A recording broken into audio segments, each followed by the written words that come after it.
আমাদের সকলের শ্রদ্ধেয় দিলীপ বাবু, আপনাকে সবাই শ্রদ্ধা করে। আপনি এখন আরও উচ্চ পদমর্যাদায় আছেন। বিজেপির জন্য অনেক কিছু করেছেন এবং অনেক করবেন, বিরাট ক্ষমতা সম্পন্ন আপনি। কিন্তু কিছু কিছু জায়গায় ভাষায় যে ভুলগুলো করে দিচ্ছেন, সেই ভুলগুলো করবেন না, আগে থেকে সাজিয়ে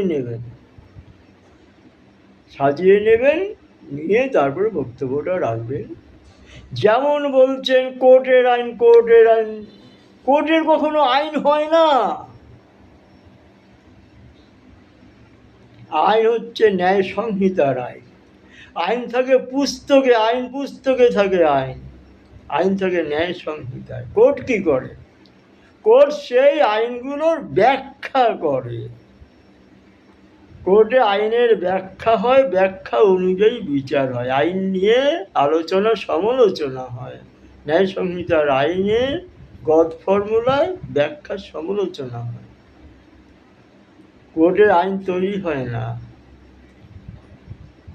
আইন যা আছে ন্যায় সংহিতায়, সেই অনুযায়ী কোর্টে আলোচনা সমালোচনা, এটাই জানবে। একেই বলে শিক্ষার গোড়ায় বলন। ধন্যবাদ। দূর থেকে সোনা বা রূপো দয়া করে কিছু বের করবেন না, নিজেকে খাটো করার চেষ্টা করবেন না, ধীরে ধীরে উঁচুতে তুলে ধরুন আপনাকে, আমরা সন্তুষ্ট হব। আপনার ঊর্ধ্বে ওঠার জন্য আমরা গর্বিত, আপনার নামেও আমরা গর্বিত। জয় মা তারা, জয় শ্রীরাম।